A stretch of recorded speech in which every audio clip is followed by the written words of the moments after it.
What is going on today? I wanted to drop a quick video that was a little bit more tactical about how your leadership team is structured in your church or maybe your youth ministry. I know some of you guys are at churches where this is sort of built in and they do this from the ground up or maybe from the top down in every single ministry area. Some of you guys, maybe not so much. I know that this has been something that we've had to build in our youth ministry separate about how do we scale our youth ministry teams, because as you grow, things are going to get more complicated as you add more volunteers. Leading a team of 5 volunteers is different than 10, of 20, of 30, of 50. Like as you know that things are going to get more and more complicated the bigger you get. So one of the things that we have implemented is a leadership structure strategy called 4 levels of leadership that I wanted to talk with you about today. I'm going to be walking you guys through that on the screen to show you visually what that looks like in our ministry. So our first level of leadership that we have, starting at the top down, is our director level. So think staff. So myself and our other youth minister that's at my campus, we are directors, and our big purpose is to cast vision, to come up with the why, to come up with the strategy, to come up with where we're going, why we're doing it. This is vision and values that we're coming up with at the director level. And what we do is we take those concepts and we pass it down to our coordinator level. Now, I want to pause for a second and say the way that most churches are structured, and maybe you find yourself in this place as well. The way most organizations are structured is there's people that work there, and then there's everybody else that's a volunteer, or there's a manager, and then there's all these different staff people, and they all report to the manager, the boss, right? Think of it that way. But what this model does is it distributes the leadership load, because let me tell you what, it's really hard to take care of people relationally, to cast effective vision, to help hold people accountable without sharing leadership load. This is something that we all know, but we can all fall into the trap of saying, oh my gosh, my ministry needs more people to help with guest service, or my ministry needs another small group leader, or we need this person to help with the worship ministry or the tech. And then if you're the only youth pastor, if you're the only person on staff, it all funnels back to you. And that makes you really stressed. Have you ever felt that way? If you've ever felt that way, leave a comment in the video. Let me know how you've ever felt like that, because it's so toxic in leadership cultures to carry all that load on yourself as a leader, thinking, man, I know what's best. I want everybody to talk to me, but we can't be doing that.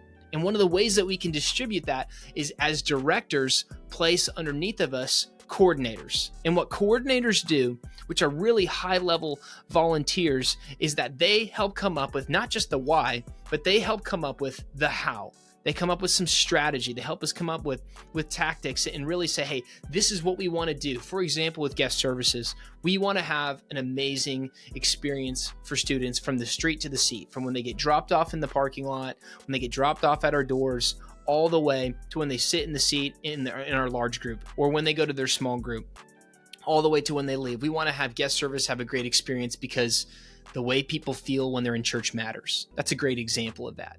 But when it comes up with actually how to accomplish that, a lot of times we feel like, man, we're trying to teach and we're trying to pray and we're trying to lead the team, and then we're trying to come up with all these different tactical things, and we get so lost in the weeds when we should be delegating those responsibilities to some of our high-level volunteers who can really come up with the how. And that's where our coordinators come in. They can help you with strategy of actually being in more of an observing role and in more of an administrative role to help you recruit and to help you figure out, hey, this is how we want to get this area of our ministry done.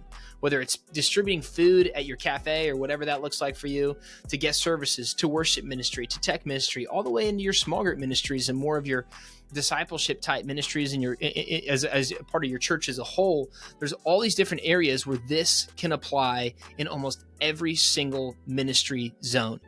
And then from there, coordinators' role is to help put into place team leaders. And what team leaders do are, think of it almost as like a military, like how you have squads of teams that have a squad leader or someone that helps be boots on the ground in the trenches with them, but helping rallying a small group of team members that are within your team. So going back to guest services, your team leaders would be saying, hey, I'm going to be the lobby team leader. You have a volunteer whose role is to help cast vision, help make sure everyone's in the right place, that's there on their week that they're scheduled to be there, to help make sure all the greeters are there, whether they're adults or other students, whether to make sure all the people helping kids check in if you have a check-in system, or fill out a guest card, or whatever that process is for you, or make sure your guests feel extra seen and welcome and given the gift, or however that looks like in your ministry. That's what your team leaders are there to do, to help make sure that the actual jobs are getting done, all the way down to the bottom level of your volunteers, which are your team members. And their role is really, just like Ephesians 4 says, to do the work of the ministry. They are the ones that are doing the work that is set before us from God, to help make disciples, to help kids have a great experience, to help make the programming happen, to pass out the snacks, to leading small groups, to whatever it is, to setting up chairs and to playing in the worship band. Those